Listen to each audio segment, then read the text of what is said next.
What's going on, everybody? It's Alexis Marchand here from the Four Pillar Journey. Welcome back to the channel. Now, as you guys can see from the title of this video, today I'm going to be talking about how self-improvement changed my life and how it can change yours. So, let's ignore all the bullcrap and let's get straight into it. The first thing I want to talk about is fitness. Now, for myself, fitness is something that I started doing around my freshman year of high school. It actually started because my first semester I had health, and my second semester I had gym. And I specifically remember the health instructor at the time told us that when we were going into gym, there was going to be a fitness challenge. And just for some reason, it sparked this fire inside of me saying, you know what? I'm gonna try and be number one, specifically in the push-up competition. I don't know what it was. Maybe it was my masculine drive, my competitive spirit, but for whatever reason, I want to thank that instructor for changing my life unknowingly, because from there I became addicted in a good way and have not stopped working out since. And I have to say, guys, working out, staying fit, and being healthy has changed my life almost more than anything, because from there I was able to branch out into other areas of self-improvement, but it started with my own body. This is your temple, guys. Remember that. If you don't take care of your temple, it will not take care of you. And this is something people realize almost too late, and it's saddening because we only have one body. We can't just fucking, flip-flop like a goddamn sci-fi movie and just replace it. We only get one. So take care of it. Not only do you improve your actual health, but you improve your confidence in any area of life. I think I've said this in some of my earlier videos, but even going to a job interview or walking around in public, people see you in good shape and automatically perceive you a certain kind of way because of the way you look. It might sound tragic or sad, but that's the reality of it. If you're someone that's very slim or very overweight, understand your purpose as to why you want to change, set a goal, and understand that this is not something that will be changing overnight, but with time, you will see the results, prosper, and you will be happy that you started, and you will get to the point where you will be in too deep to quit, which is what I call a good addiction, because you've put in so much work and sacrifice into building your body that it would be pointless and you would feel worse giving up than continue going on. And who doesn't like to look good, guys? I mean, come on, whether it be the six-pack or the shoulders, the biceps, you look good. You get confidence. Women like that, and other men respect that. And that's very crucial in the world of self-improvement, because you're developing yourself and you're climbing up this hierarchy of, how could I say this? Not alpha male, but as a true man, because you're taking care of business in every aspect of life. And you start with your physical health. Like I said, it's going to branch out into other areas of life. Now, the second thing I want to talk about is your career success. For myself, getting into the trades has been one of the best things I have done with my life. If you guys don't know, before that, I was working all kinds of jobs, specifically dead-end jobs, and I hated my fucking life. Every day I would wake up and dread going to work. You might feel the same way, but that's okay. At least you're acknowledging it. But now the more important thing to do is to do something about it. How can I change? How can I provide not only a better life for myself, but if I decide to have a family, or I might already have one, how can I provide a better life for them? Not only does that make you a better man, it's something that a lot of people will be able to respect, especially your loved ones. Because like I said, as a man, you cannot afford to be a bum. You cannot afford to be broke.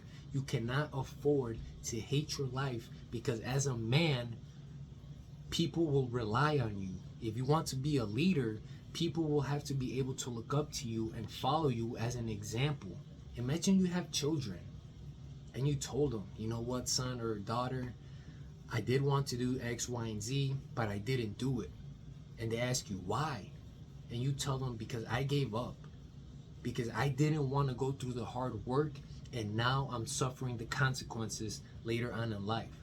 Remember this, life is always going to be hard. Now, and life is always going to have problems.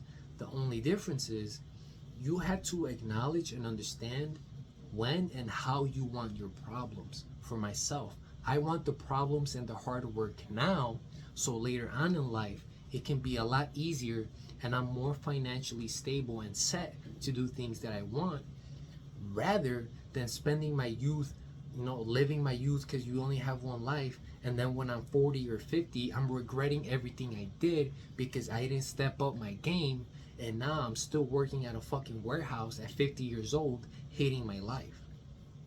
I don't want that for you guys. So, strap up, be a fucking man, understand that you're gonna have to work hard and long hours, but if you have a vision and a plan and you execute it, that will not have to be your life forever. And I want you guys to understand that. If you don't man up and do the hard work now, you will live a basic, boring, and still working very hard until you fucking die. And I don't want that for you, myself, or anyone I know. Number 3, building healthy relationships. This is actually very important as well when it comes to self-improvement, because you cannot take on life by yourself. I've tried, I've even seen like these memes, or I don't know what you would call them on the internet, where it's like, I'm solo, I don't trust nobody, blah, blah, blah. And while some of those things can be true to an extent, if you try to take on life by yourself, you will suffer.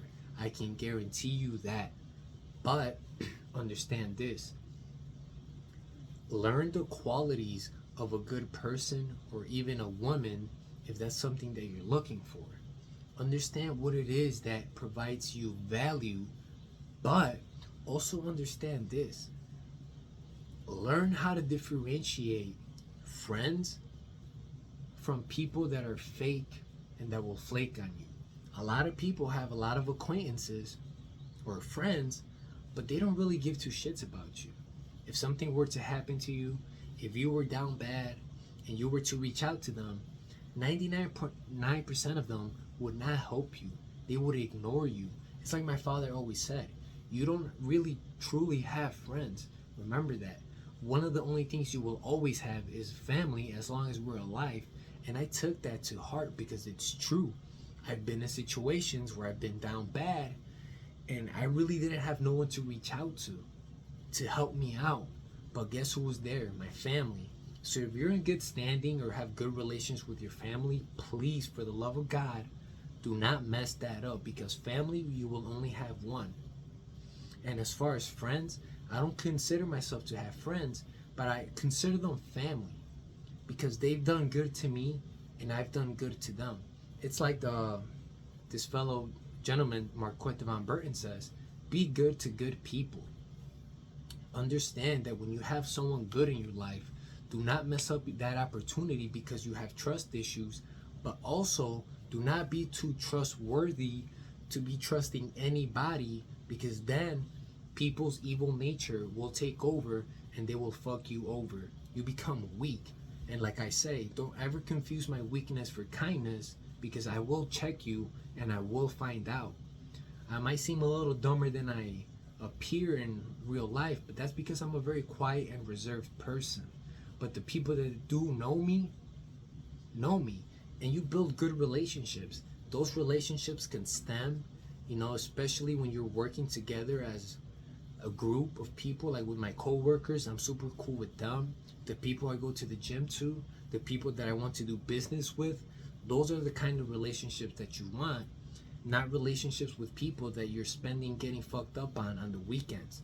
Those are worth shit, and get your shit together and you will see truly how you've been messing up on relationships and wasting your time with people that don't give two fucks about you.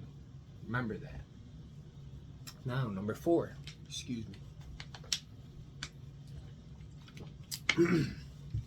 Now, at heart, we might not be the same in this aspect, but I've always had this entrepreneurial spirit inside of me. Why? I don't know. But no matter how hard I try to kind of push it away and focus solely on plumbing, I just can't seem to do it. It's like something inside of my soul or spirit or something eats me up inside, and every time I lay down in bed and don't work on my business, I feel like shit. I feel like I'm missing out on life. I feel like I'm not giving my full potential to life. And if you feel the same way, understand this. Excuse me. Building a business is not going to be something overnight, just like your body. Building a business will definitely not be easy. You will fail. As you guys can see, I failed with this business. I'm not ashamed to admit it. And I failed with another business, which was a detailing business. But through that, that's one of the beautiful things about entrepreneurship. You might not get it on the first try, but through trial and error, you will find the industry, the niche, and the specific business that you will get into. It doesn't have to be the fanciest or the newest business, but you have to have the knowledge and the skills and the patience and discipline in order to see that business grow. For me, it's with Build Hire, the job board for the construction industry.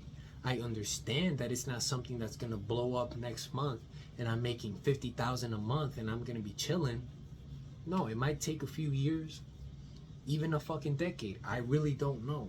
But my plan is to work on it every single day until I know that I've put in X amount of hours or years or months into it, that it's bound to be successful. I cannot fail because I've already failed so many times. I put in so much time into this that it's bound to work. And there's a glimmer of hope or light at the end of the tunnel that I'm finally seeing, and it drives me even more. And again, I'm gonna relate it to the, like fitness. You're not gonna see results your first few days or even few weeks, but give it 3 months and you start seeing the muscles tone up. You start seeing more strength at the gym. That's gonna keep you driving forward to not stop. And again, if you're someone that's interested in business, instead of going on fucking TikTok and Instagram once you're done from work, do some research, a lot of research, and a lot of thinking and planning. Because, like Alex Hormozy said, like 80% of what an entrepreneur does is think and plan. But at the same time, don't overthink or over plan to where you become paralyzed by analysis. You got so much information now that you don't even know where to start. Take it step by step. What is an LLC? How do I start an LLC? What kind of business do I want to start? What do I need to start this business? What skills do I need? Do I need to hire anyone? What kind of money do I need to develop an MVP, sales, marketing, etc., etc.? We know that if you build a good business, it will set you up for life, as well as your family or loved ones or even your community if you grow it big enough. And that's a very rewarding feeling that I want to feel once I'm done with this business, and I can hope that it can guide you in the right way and you can stay away from the evil things of life, like vices, because you have to stay focused. This is not something you can half-ass. Anything of, what did I mention? Fitness, relationships, career, and your business. Did I say that already? I don't know. But regardless, you cannot half-ass any of those things. Otherwise, you will still stay in the same spot that you've been in, and that's not what you want. You don't want to feel like you did something when in reality, you haven't accomplished anything. And this ties into number 5. Finding your purpose and setting goals. It relates to everything I just said, and that is the key in order to have success in everything that I just mentioned. If you're just trying to go at it and try to get fit and build relationships and get your career started and start a business with no true goals or attack plan, you will fail. There's a difference between failing when you had a plan and actions, because then from there you can learn, erase, and start over, or you failed because you had no plan or goals to begin with. And that is a mistake that I did, and I don't want you to make that same mistake, because when you fail without having a goal or a plan, it like brings your self-esteem down. Like, damn, I failed again, and you don't know why. I mean, you know why, but your conscious mind doesn't really click it together. And again, I'm gonna sound like a broken recording machine, because I've said this so many times in my videos, but it's for a reason, guys, because it's the truth. It's the foundation of what successful people have done in order to grow not only themselves but everything around them. And I want that for you as well, because in a few years I want you guys to look at these videos and compare me now to where I'm at in a few years and be like, damn, this motherfucker really did it. And that's when all of these videos are truly gonna click for a lot of you people, because you look at me and you might say, well, you know, he's not even a millionaire yet. He doesn't even have a successful business yet. You know, he's not 300 pounds all muscle. Now, I'm not saying I'm gonna be 300 pounds all muscle, but what I will say is I can guarantee you that in a few years, my business will be successful enough to where I won't have to work a full-time job. And if that's something you want, then listen to this video and apply everything that I've said. Because I'm not saying this pulling it out of my ass. I'm saying it because I failed and I've learned, and I've applied what I've learned into this, into my life, and I've seen it change my life and those around me. People are proud of me now. People say, you know what, man, you've been doing good, man. Like, it's like you almost attract people, and from there you can attract a good talent of people to help you grow in any area of life that you want. I mean, I'm gonna cut it right here, guys. I'm about to go on to 20 minutes. I said I wasn't gonna make this video very long, but obviously I have a hard time doing that. If you guys did enjoy it, please like, comment, and subscribe. Don't mind the voice. I think I'm getting a little sick, but that's besides the point. I hope you guys got some gems from this video and are able to apply them. And again, if you have any questions or concerns or, you know, some doubts, hit me up here in the comments or on my Instagram, and I'll be sure to reply to you. But that's it, guys. Until the next one. Peace out.